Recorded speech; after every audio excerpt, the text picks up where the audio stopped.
Hello दही बल्लो, आज की इस वीडियो में हम आपको पतंग कविता की सुव्याख्या और इसकी एक्सप्लेनेशन लाइन बाय लाइन समझाने वाले हैं। और इतना ही नहीं, इसके जो एमसीक्यू टाइप क्वेश्चन होते हैं वो भी हम आज इसी वीडियो में क्लियर करेंगे।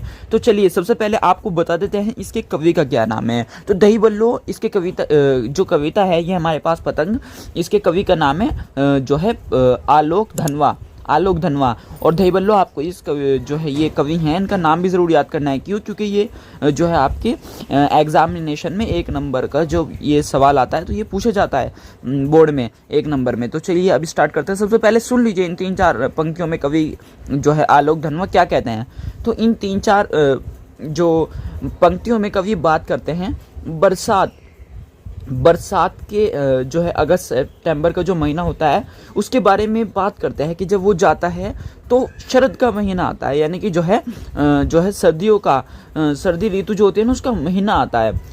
तो और उसमें जो है वो जो महीना आता है तो जो है पतंग उड़ाने का सीज़न आ जाता है और वो घंटी बजाते हुए आता है और इशारों से बुलाता है सभी बच्चों के, भैया पतंग उड़ाने का मौसम आ गया है दही बल्लो। तो चलिए एक बार लाइन बाय लाइन हम आपको बता देते हैं। सबसे तेज बौछारे गई भादो गया, सबसे तेज बौछारे गई भादो गया, यानी कि जो है सबसे तेज, बहुत तेजी से बौछारे बरसात जो है चली गई, अगस्त सितंबर का महीना आ गया। सवेरा हुआ, सुबह हो गई, खरगोश की आंखों जैसा लाल सवेरा। अब वो सवेरा कैसा कह रहा है यहाँ पर कवि? वो सवेरा है खरगोश की आंखों जैसा लाल सवेरा। आपने देखा होगा जब बसंत जाती होती है और ऋतु आती होती है तो हमारी जो सुबह होती है वो रेड कलर की होती है, ठीक है। तो शरद आया फूलों को पार करते हुए, शरद का अर्थ है यहाँ पर शरद ऋतु, यानी कि शरद ऋतु, और भादो का अर्थ है अगस्त सितंबर। ये आपके की पॉइंट है, इन्हें आपको याद रखना है। तो सर्दी का महीना फूलों को पार करते हुए आ गया है। पुल यानी कि बहुत से ब्रिज, बहुत सी जो है कुछ वो होते हैं ना पुल वगैरह बनाए, मतलब एक तरीके से यहाँ पर कवि ने इशारा करते हुए को यहाँ पर जो है व्यक्त किया है। तो अब नई चमकीली साइकिल तेज चलाते हुए, घंटी बजाते हुए जोर जोर से, चमकीले इशारों से बुलाते हुए पतंग उड़ाने वाले बच्चों के झुंड को। अब क्या करता है कि चमकीले रंग की साइकिल चलाते हुए जो बच्चे आ रहे हैं उनको जो है वो जो ऋतु है शरद की ऋतु, वो उनको इशारा कर रही है कि भैया जल्दी जल्दी सिमट जाओ, कि दही बल्लो जल्दी जल्दी सिमट जाओ, जो है बसंत आ गई है, यानी कि पतंग उड़ाने का सीज़न आ गया है। चमकीले इशारों से बुलाते हुए, और इशारे करता है चमकीले चमकीले, यानी कि जो हवाएं होती हैं एक तरीके से कवि उन्हें कहता है कि वो इशारा करती हैं कि चलो भैया दही बल्लो पतंग उड़ाने का सीज़न आ गया है।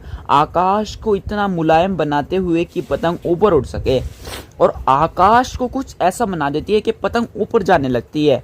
दुनिया की सबसे हल्की और रंगीन चीड़ उड़ सके, दुनिया की सबसे हल्की और रंगीन चीज़ उड़ सके। दुनिया की सबसे हल्की और रंगीन चीज़ है क्या? वो पतंग ही है। दुनिया का सबसे पतला कागज़ उड़ सके, वो भी पतंग ही है। बांस की सबसे पतली कमानी उड़ सके, बांस की सबसे पतली कमानी, जैसे कि आपने देखा ही होगा दही बल्लो, जो हमारे पास पतंग होती है उसमें बीच में एक छोटी सी डंडी लगाई जाती है, तो वो बांस की एक डंडी होती है। और यही यहाँ पर कवि ने कहा है कि बांस की सबसे पतली कमानी उड़ सके, ठीक है, कि शुरू हो सके सीटियों, किलकारियों और तितलियों की इतनी नाजुक दुनिया। अब इन 2 पंक्तियों में कवि क्या कहना चाहता है कि जो बच्चे हैं वो सारे एक जगह इकट्ठे हो जाएंगे, फिर वो पतंग उड़ाएंगे। तो दही बल्लो, आपने देखा होगा जब बहुत सारे बच्चे पतंग उड़ाते हैं तो पेंच भी लड़ाते हैं, और जब पेंच लड़ाते हैं तो आपस में कंपटीशन करते हैं, और जो उनकी तरफ के होते हैं वो चीख मार मार के, चिल्लाते मार मार के, सीटी मार मार के जो है अपना जश्न मनाते हैं जब किसी भी पतंग कट जाती है। तो इन 2 पंक्तियों में कवि यही बात कहते हैं कि शुरू हो सके सीटियाँ, कि सीटियाँ बजनी शुरू हो जाए। किलकारी मारना बच्चे शुरू कर दें। तितलियों की इतनी नाजुक दुनिया, और ऐसी दुनिया में जो है बच्चे पतंग उड़ाते हैं। तो ये एक अच्छा सा माहौल होता है जिसकी व्याख्या कवि ने इस पूरी जो है पद में की है। तो चलिए अब आगे देख लेते हैं। सबसे पहले आप सुन लीजिए, इसमें कवि कहता है कि जो बच्चे होते हैं, अब इसमें कवि बच्चों का बच्चों का जो है व्याख्या कर रहा है कि बच्चे बचपन से ही कैसे होते हैं और जन्म से ही वो कैसे होता है।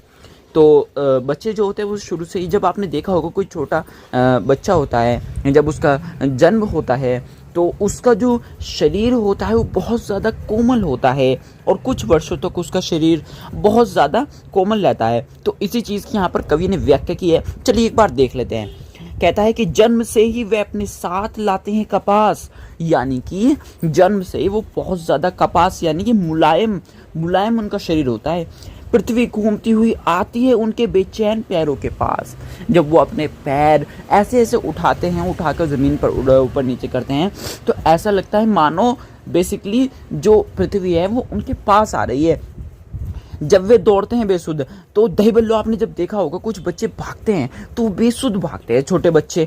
जब वो छोटे छोटे बच्चे दही बल्लो बेसुध भागते हैं तो वो परवाह नहीं करते कि हम गिरेंगे या नहीं गिरेंगे, वो तो बस दौड़ते चले जाते हैं, छतों को भी नरम बनाते हुए। और जब वो भागते हैं ना दही बल्लो, तो छतें भी नरम बन जाती हैं, दिशाओं को मृदंग की तरह बजाते हुए। मृदंग यहाँ पर कहा गया है जो है एक इंस्ट्रूमेंट है, ढोलक को कहा गया है कि दिशाओं को वो ढोलक के समान बजाते हुए जब वे पेंग भरते हुए चले आते हैं, दही बल्लो पेंग भरते हुए चले आते हैं, हड़बड़ी में जल्दी जल्दी भागे चले आते हैं, तो डाल की तरह लचीले वंग से अक्सर डाल की तरह लचीले वेग से अक्सर छतों के खतरनाक किनारों तक।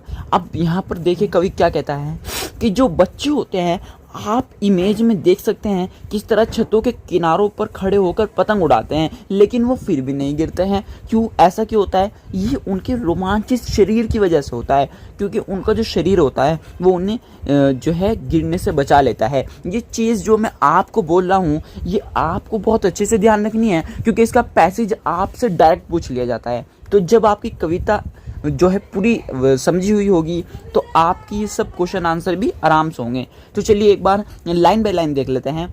छतों के खतरनाक किनारों तक उस समय गिरने से बचाता है उन्हें। अब क्या बचाता है उन्हें गिरने से, छतों के किनारों से? तो सुनिए, सिर्फ उनके ही रोमांचित शरीर का संगीत, उनके ही रोमांचित शरीर का संगीत जो होता है वो उन्हें गिरने से बचाता है।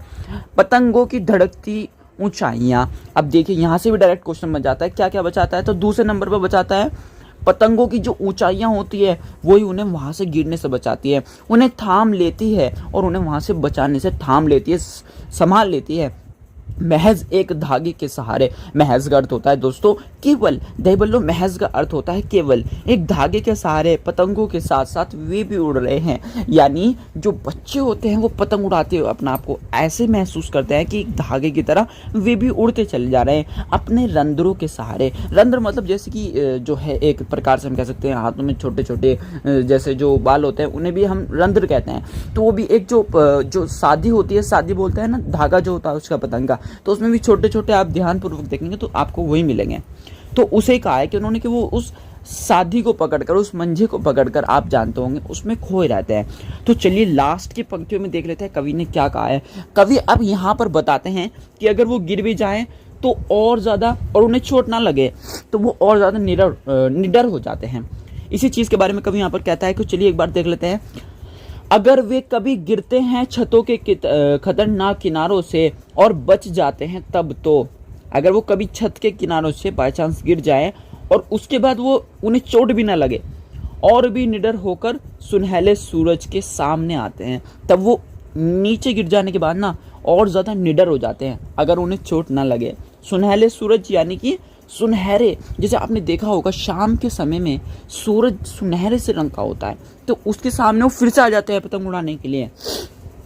पृथ्वी और भी तेज घूमती हुई आती है उनके बेचैन पैरों के पास। अब यहाँ लास्ट की पंक्तियों में कवि समझाते हुए कहते हैं कि जो पृथ्वी होती है ना वो उनके पास आ जाती है और उन्हें जो है प्रोत्साहित करती है पतंग उड़ाने के लिए कि भैया तुम और पतंग उड़ाओ। तो आई होप आपको ये जो है कविता बहुत अच्छे से समझ में आई होगी।